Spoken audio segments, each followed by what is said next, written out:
नमस्कार दोस्तों, मैं पंडित शिव कुमार शास्त्री ज्योतिषाचार्य व्याकुल बहराइच आज अपने ग्रहों की दुनिया चैनल के माध्यम से आप सभी के सन्मुख प्रस्तुत हूँ।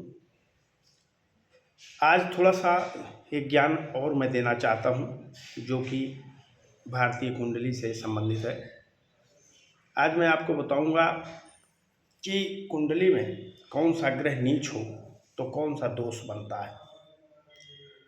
तो इसे जानने के लिए आप लोग एकाग्र हो जाइए, कॉपी कलम ले लीजिए और अगर इसको जानना चाहते हैं तो पूरी तरीके से जान लीजिए साथियों, और समझ लीजिए कि किस ग्रह की स्थिति क्या होती है, तब कौन सा दोष पैदा होता है। क्योंकि कुंडली में कोई बताता है कि आपकी कुंडली में देवी दोष है, कोई आपकी कुंडली में बता देगा कि भूमि दोष है, कोई बता देगा स्त्री दोष है, कोई बताएगा जल दोष है, कोई बताएगा प्रेत दोष है। तो ये दोष किन ग्रहों से बनते हैं आज मैं ये आपको बताने वाला हूँ। ये बहुत ही महत्वपूर्ण बिंदु है और इसको अगर जानेंगे तो आपको कोई भटका नहीं पाएगा साथी, इसलिए आप लोग इस चीज़ को सुन लीजिए।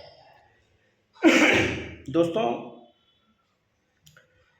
किसी भी व्यक्ति की कुंडली में जब सूर्य और चंद्रमा इकट्ठा होते हैं, इकट्ठा बैठे हों किसी घर में, तो उसको अमावस्या योग कहते हैं। इसको अमावस्या योग कहते हैं। अगर कोई झूठे आपको बता दें कि अमावस्या योग है, सूर्य कहीं अलग बैठा है, चंद्रमा कहीं अलग बैठा है, तो आप इसको कतई न मानिए, क्योंकि आप भी ये जानते हैं कि अमावस तभी होता है जब सूर्य और चंद्रमा दोनों एक साथ में होते हैं।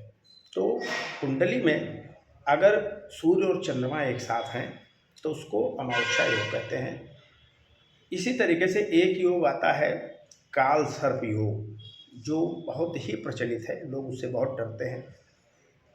वैसे तो काल सर्प योग 12 प्रकार का होता है साथियों, लेकिन महाकाल सर्प ही ज़्यादा प्रभावी होता है।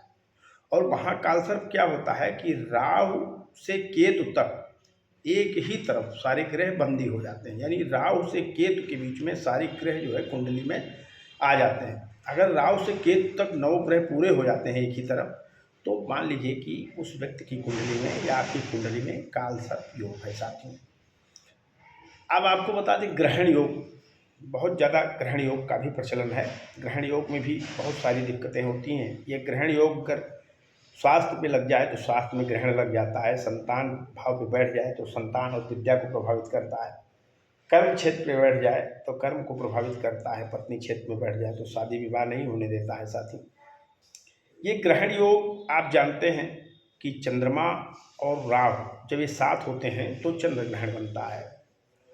सूर्य और राहु साथ में होते हैं तो चंद्र ग्रहण बनता है। इसलिए जब कुंडली में चंद्रमा के साथ कहीं राहु बैठा हो तो मान लीजिए कि उस कुंडली में जो है वो ग्रहण योग चल रहा है, या सूर्य के साथ राहु या केतु बैठा हो या चंद्रमा के साथ राहु या केतु बैठा हो, तो उसको जो है आप मान लीजिए कि इसकी कुंडली में ग्रहण योग बैठा हुआ है। और जिस भाव में ग्रहण योग होगा उस भाव को नुकसान पहुंचाएगा साथियों। ये एक सामान्य सी जानकारी है ज्योतिष की, जिसे आप भी जान सकते हैं।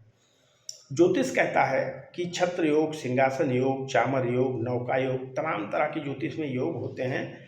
और यदि कुंडली में उन योगों को देखा जाए तो जैसे छत्र योग बनता है तो दिखता है एक ग्रह सप्तम में बैठेगा, बाकी सारे ग्रह जो है वो चतुर्थ से दशम तक बैठ जाते हैं, यानी वो छत्र योग दिखाई देता है कि ग्रह छत्र की तरह बैठे हुए।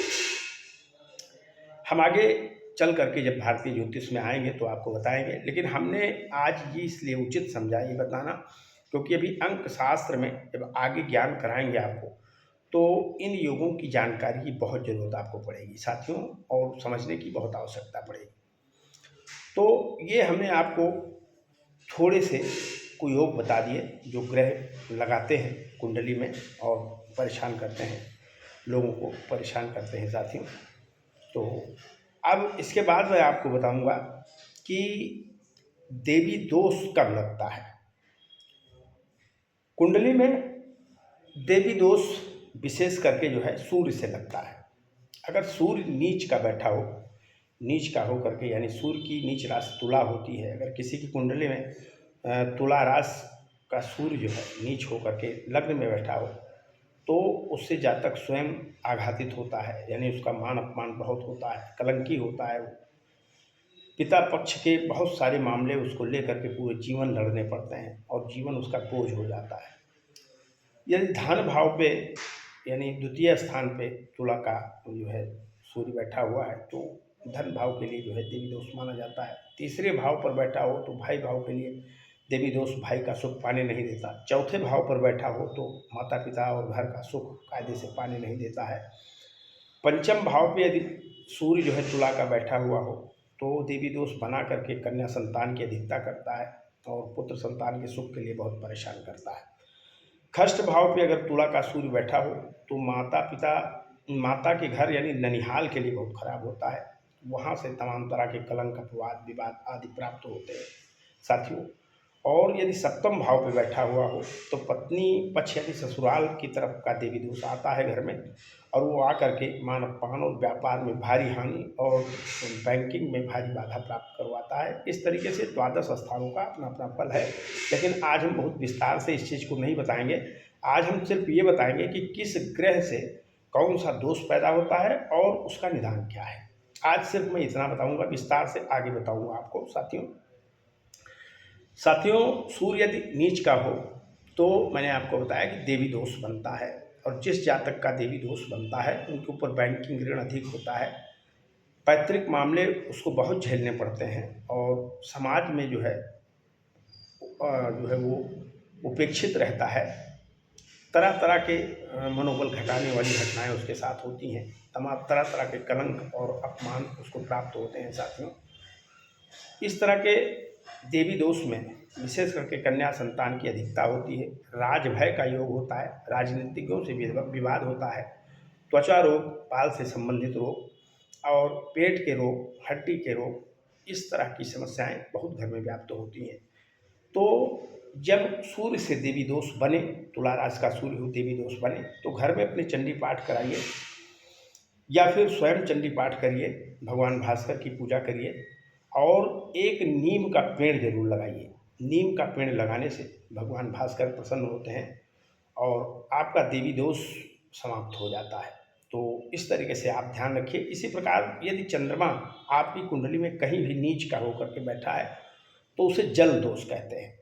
और जब चंद्रमा नीचस्थ होता है और जल दोष घर में लग जाता है तो उस घर में महिलाएं कभी स्वस्थ नहीं रहती और विशेष करके उस घर में मानसिक समस्याएं ज़्यादा होती हैं, हड्डी की समस्याएं ज़्यादा होती हैं, सर्दी जुकाम बुखार की समस्याएं ज़्यादा होती हैं और पथरी की समस्याएं ज़्यादा होती हैं, थायराइड की समस्याएं ज़्यादा होती हैं, आँख की भी समस्याएं देखी गई हैं चंद्रमा पे। तो नीचत चंद्रमा अगर कुंडली में कहीं भी बैठा है तो वो जो है एक तरीके से जल दोष लगाता है और जल दोष जब होता है तो घर में सीलन बहुत लगती है साथियों।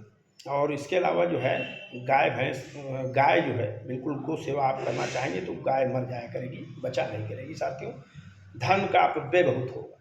लेकिन जब चंद्रमा की जाति स्त्री दोष या जल दोष लग जाए घर में तो आपको भगवान भोलेनाथ और माता पार्वती की पूजा अपने घर में मिट्टी का जो है बना करके उसका पूजन करना चाहिए या प्रदोष का व्रत करना चाहिए या भगवान भोलेनाथ को जो है चंद्रमा से अभिषिंचित जो है दूध से जो है अभिषिंचित करना चाहिए। निसंदेह आपका चंद्र दोष समाप्त होगा और जल दोष समाप्त होगा साथियों।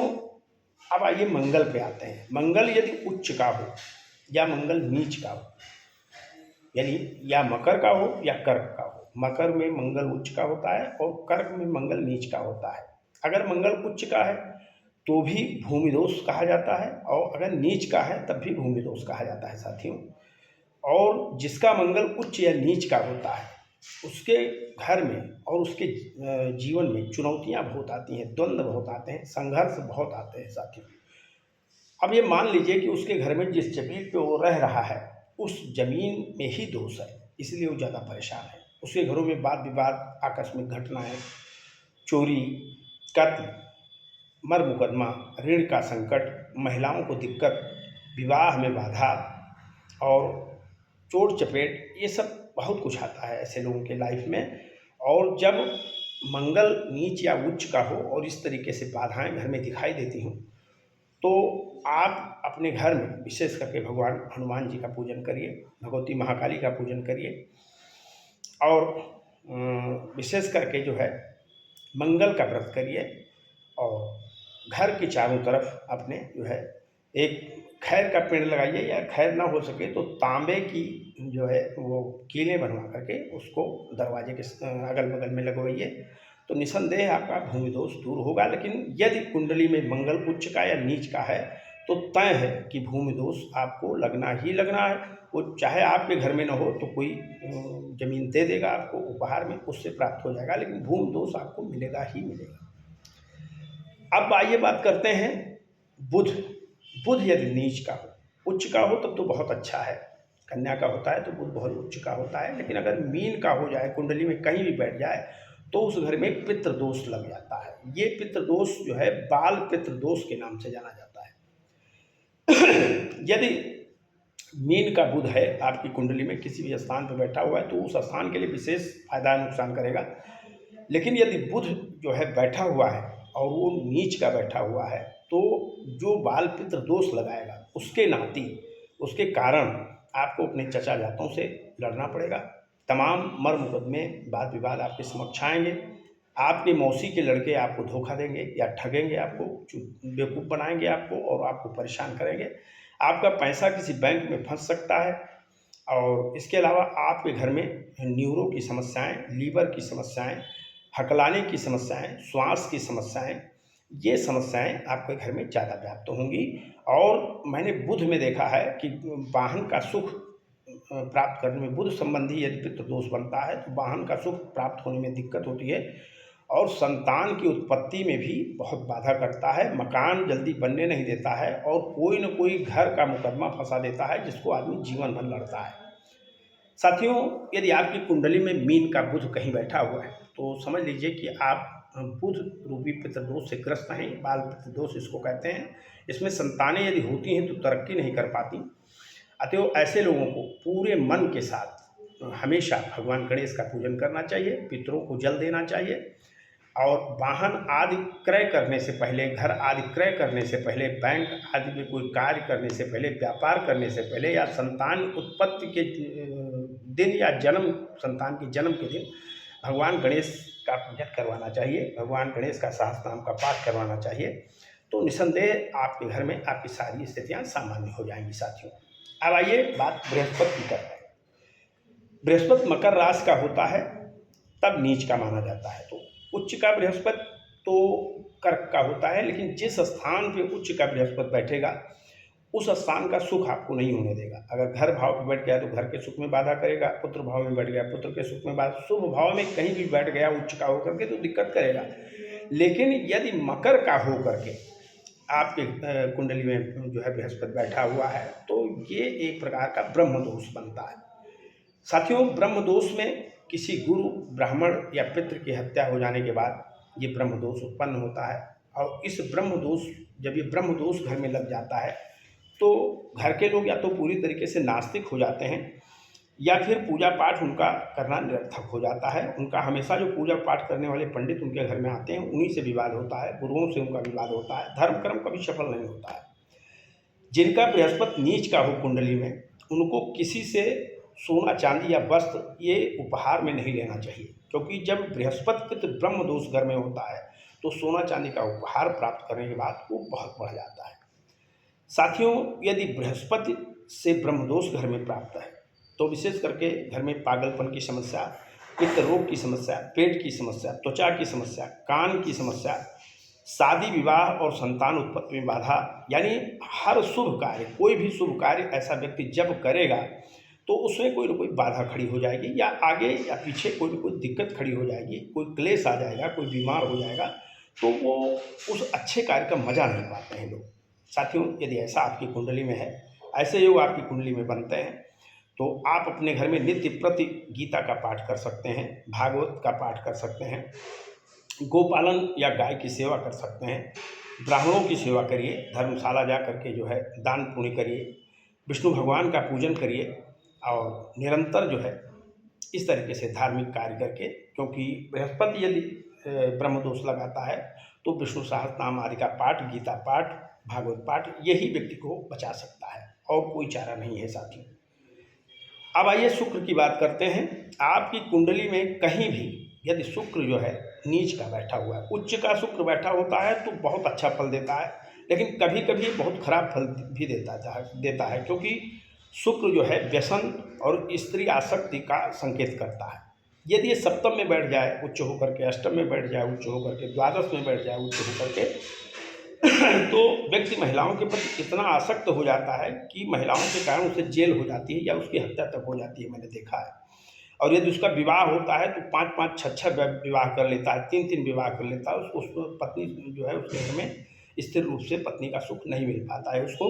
ऐसे लोग नशा पत्ती भी बहुत करते हैं, जुआ शेयर बहुत खेलते हैं, बैंकों में पैसा बहुत ऋण ले लेते हैं, बार बार व्यापार करते हैं, टूट जाता है। तो इसको जो है एक तरीके से स्त्री दोष कहते हैं, शुक्र के जाति। यदि शुक्र के जाति घर में स्त्री दोष होता है तो घर ऋण, व्यसन और वासना से डूब जाता है साथियों। हर तरह की दिक्कतें खड़ी होती हैं, घर में महिलाओं को विशेष परेशानी होती है, वाहन संबंधी एक्सीडेंट बहुत होते हैं। यदि ऐसा आपके किसी जानने वाले की आपकी कुंडली में है, तब ऐसे लोगों को भगवान भास्कर की पूजा करनी, भगवान जो है शिव की पूजा करनी चाहिए।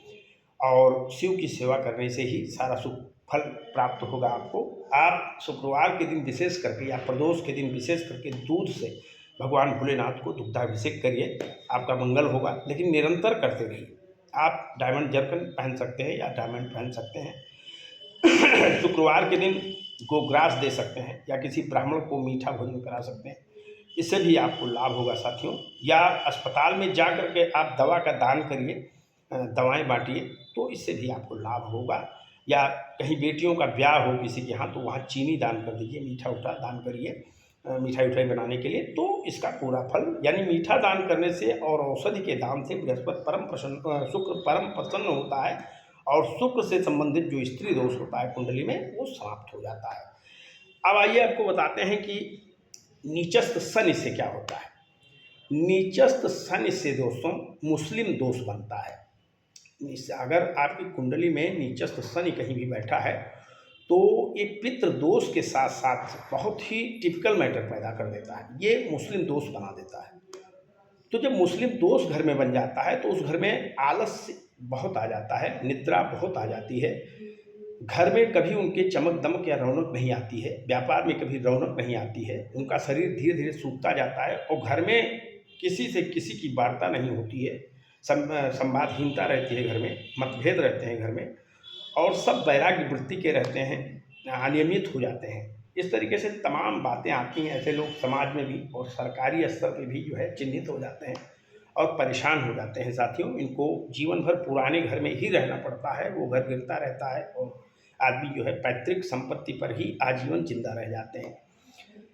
ऐसे लोगों को विशेष करके अस्थायी बीमारियां पैदा होती हैं, जैसे दमे की बीमारियां और जो है हड्डी रोग की बीमारियां और क्या कहते हैं बात रोग की, गठिया रोग की बीमारियां, मानसिक समस्याएं विशेष करके पेट रोग की भयंकर बीमारियां, कैंसर, अस्थमा जैसे गंभीर रोग या फिर एक्सीडेंट होकर करा करके ये दोष अंग भंग करवा देता है। तो साथियों यदि शनि नीचस्थ शनि की जाति इस प्रकार का आपकी कुंडली में है या किसी की कुंडली में है तो उसे विधिवत भगवान भोलेनाथ का पूजन करना चाहिए, प्रदोष का व्रत करना चाहिए और मुस्लिम दोष का निवारण करना चाहिए। घर में एक शमी का पेड़ लगा करके उसकी पूजा करनी चाहिए, विशेष करके हनुमान जी का पूजन करना चाहिए और नित्य प्रति प्रदोष या अमावस्या के दिन जो है ब्राह्मणों का भोजन कराएं या मंदिर में भोजन दान करें और दवा इत्यादि का वितरण करें, सैया आसन आदि का वितरण करें। निसंदेह ये दोष आपका समाप्त हो जाएगा। और ये नीचस्थ शनि का जब दोष आता है तो इसमें व्यापार, उन्नति, तरक्की, स्वास्थ्य, संतान सब बाधित हो जाता है, सारी चीज़ें रुक जाती हैं। इसलिए ऐसे लोगों को शनि की विशेष शांति करानी चाहिए और शनिकृत इस दोष की विशेष शांति करानी चाहिए। निसंदेह वो उत्तम स्थिति को प्राप्त होंगे। साथियों अब आपके बाद आज की स्थिति में आपको बताएं राहु से क्या बनता है। यदि राहु नीच का हो कुंडली में तो ये काली दोष या चांडाल दोष बनाता है। यानी ऐसी स्थिति में कोई बहुत ही क्रूर कर्मी व्यक्ति उस घर में आत्मा के रूप में निवास करता है और पूरे परिवार को आक्रामक, असंवैधानिक कृत्यों में लिप्त करवा देता है और कुकर्मों में फंसा करके, व्यसन में फंसा करके और कुसंगति में फंसा करके उसको बद्ध या बंधन का शिकार बना देता है साथियों, और बड़ा रहस्यमयी जीवन बना देता है। ऐसे लोगों को जिनकी कुंडली में राहु नीच का हो, ऐसे लोगों को जब बीमारी होगी तो रहस्यमयी होगी, जब समस्या आएगी तो रहस्यमयी समस्या आएगी। जो भी इनकी चीज़ें होंगी उसका हल जल्दी नहीं मिलेगा। इसको काली दोष भी कहते हैं, क्योंकि ऐसे लोग इतने गुस्सैल हो जाते हैं, इतने एग्रेसिव हो जाते हैं कि ऐसे लोगों को जब गुस्सा आता है ऐसे लोगों के घरों में तो मारने मरने पर भी उतारू हो जाते हैं साथियों। और अवैधानिक रूप से ये संपत्ति अर्जित करके और डेवलपमेंट करने का जो है तरीका ढूंढा करते हैं। इसलिए यदि आपकी कुंडली में राहु कृत इस तरह का दोष है तो आप भगवती महाकाली का पूजन करें, निसंदेह आपका मंगल होगा। हनुमान जी का भी पूजन कर सकते हैं, भगवान भोलेनाथ का भी पूजन कर सकते हैं, या फिर घर में काली मंत्र का जाप कराइए, आपका पूरा पूरा कल्याण होगा साथियों। अब आइए केतु के बारे में बताते हैं। कुंडली में यदि केतु नीच का हो तो मान लीजिए कि आपके घर का कोई पितर जो 7 साल से 16 साल के बीच में था, या ज़्यादा से ज़्यादा 25 साल के बीच में था, उसकी मृत्यु हो गई है, और उसकी मृत्यु के बाद वो आपके घर में जो है पूरी तरीके से हावी है।